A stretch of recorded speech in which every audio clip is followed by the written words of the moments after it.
Yo everyone, and welcome back to my channel. So today I'm going to be doing a review as well as a demo on my face of the brand new MAC Studio Radiance Serum-Powered foundation. It's been a long time since MAC has come out with a new foundation, so I was really excited to try this out, especially because I'm an OG MAC fan from back in the day. When I started my YouTube channel, I was very much known on YouTube as the one to go to for MAC lipsticks and foundations. At the time, I was the shade NC40. Now, ever since I started using sunscreen as well as acids, who knows what my shade is. So what I did was I went online and I knew that my shade back in the day used to be NC40. So I was like, okay, let me try NC35. Lo and behold, it was too dark, so I sent it back to MAC. If you buy directly from MAC this foundation and the shade doesn't match you, you have got within 30 days to return it. Bear in mind, just for reference sake, NC40 is described as medium beige with golden peach undertone for medium skin. Then we go down a whopping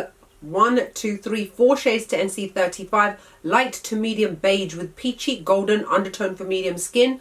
It was too dark for me, looked almost orange. And then I went down 2 shades to this one here, which is NC30, light to medium beige with golden undertone for light to medium skin. You guys, this is too dark for me as well. That does not literally make sense. How can I go down 5-6 shades and it still be too dark for me? I don't understand MAC shades anymore. I don't get it at all. I have got light to medium skin with golden undertones. That is my classic skin color descriptor. So how can light to medium beige with golden undertone for light to medium skin be too dark for me? So I genuinely have absolutely no idea what color to pick, because of the fact that there are so many shades and so many weird descriptions. Altogether, this foundation comes in 56 luminous shades, they say. 56 is too much, you guys. There's so many that it just gets confusing like this. Anyway, as you can see, it's on my face. I've made it work, even though I hate making foundations work, but I had to do it because I couldn't return this one because I didn't buy it from MAC. All right, let's read what the claims are for this foundation. It is a serum-infused foundation, medium buildable coverage, lasting radiant finish. Meet the serum-powered foundation that fuses the science of skincare and the power of makeup.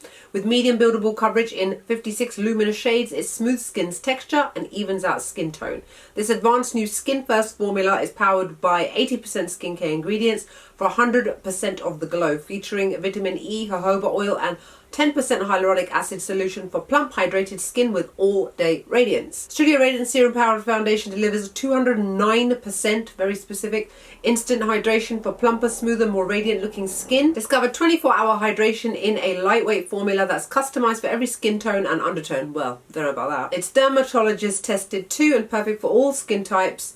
Recyclable glass foundation bottle was crafted with sustainability in mind, featuring a cap made with 30% PCR. Now, according to their benefits, it's meant to be transfer resistant, water, sweat and humidity resistant, non-comedogenic, strengthens the overall skin's barrier and hydration, etc. But obviously the main points being that it is medium to buildable coverage, transfer proof, sweat and humidity proof, 12-hour wear, non-creasing, non-caking, and doesn't clog pores. So let's go into, first off, me applying this to my face. I've already got my normal skincare on top, and I use quite glowy skincare today for some reason, and I'm using the Morphe M439 Deluxe Buffer Brush. And as you can see, I am first off applying this to my face just so that you can see the difference in color. It looks very orange against my medium golden skin tone. I am not orange.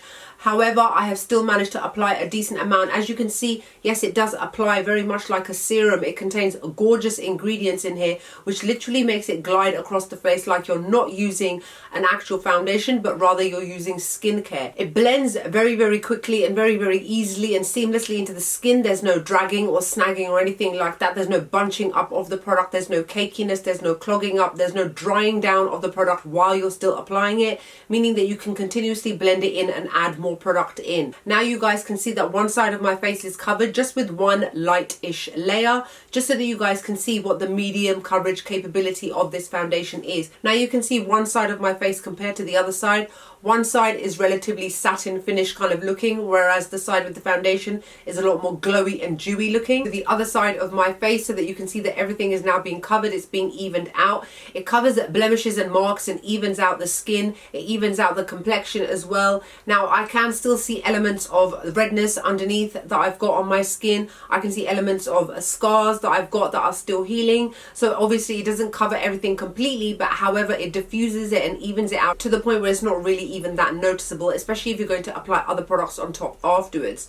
Now you can see that my entire face has been completely covered. It's got a very glowy kind of finish to it because this is very much a radiant glowy kind of foundation. It hasn't got a satin finish, it hasn't got a matte finish, it's got a very glowy radiant finish to it. So for those of you that don't really like that kind of dewy glazed donut kind of look, you might want to stay away from it depending on obviously how you apply it. I have powdered down my face quite a lot after using this because I have got normal to combination skin, and especially because now you'll see that I'm applying a tiny little bit more to my more problematic areas, which is the center of my cheek area, just to get a little bit of an extra bit of coverage on there, just to cover up any kind of blemishes or anything like that.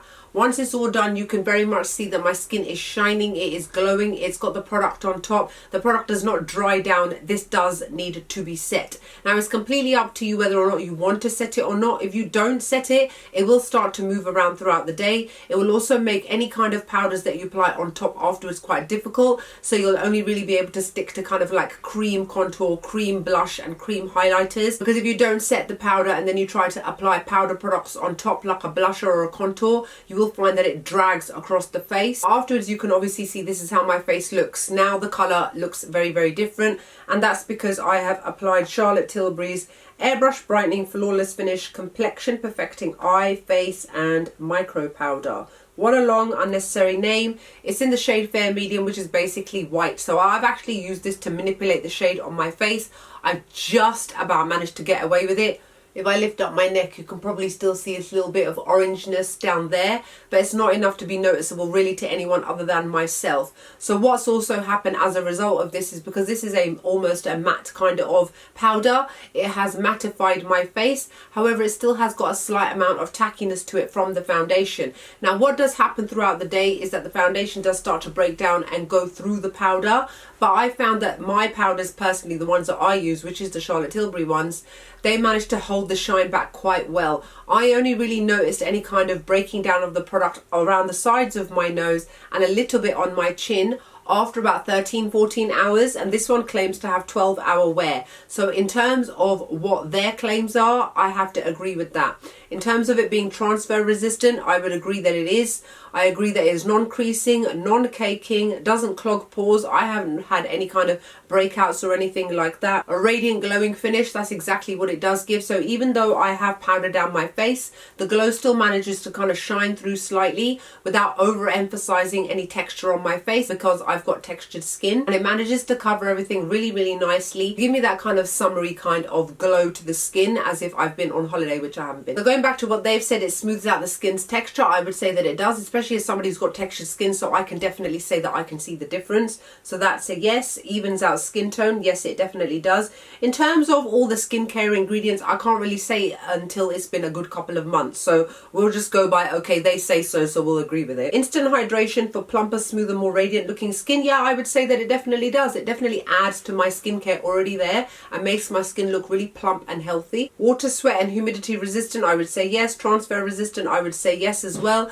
The only thing that I noticed was at the end of the day when I touched my face, maybe a bit of the powder came off, but the foundation itself did not. Now, whenever they say transfer resistant, they don't mean completely, otherwise you'll never be able to wash it off, right? It means that it is good enough that if you have a slight brush against your sleeve or something like that, or if you hug somebody, it's less likely to come off on them, which is perfect. Personally, I think this is an excellent foundation. I'm very, very happy with this, considering that I'm generally a matte kind of gal. Because I have got oily combination skin and because I've got textured skin, I generally tend to veer away from foundations such as this. All they ever do is emphasize my texture or make me look really, really shiny and greasy, and I don't find that that happens with this at all. I have the longest one. This is about 16 hours. I didn't find any much breaking down of the product happening on my face. Bear in mind I've got normal to combination skin. Bear in mind it is still summer and it's been very, very humid in London and the UK for the past couple of months, so a lot of the time my foundation has suffered as a result of the humidity, and I found that this managed to hold up really, really well. So I'm very, very impressed with this. The only thing that I have to figure out obviously is what my foundation shade actually is, and then I can obviously go in and buy this again. For now I'm just going to add some sort of lightening product to it just so that I'm not wasting it. But like I said, 10 out of 10. I think it's a great foundation for those of you that want medium coverage to glowy skin, but also still have that longevity in terms of wear and tear on the face. I think that you will definitely like a foundation such as this. So that's it for my review of the MAC Studio Radiance Serum Powered Foundation. I hope you guys enjoyed. Like, comment, make sure you subscribe to my channel. Let me know what your thoughts are. Have you tried this? Are you going to try it? It is 30 ml in case I've forgotten to mention, which is a standard amount for a foundation. And it just comes in a classic standard MAC bottle, which we're used to seeing, to be honest. Anyway, so that's it for my review. Love you all, and I'll see you all in the next video.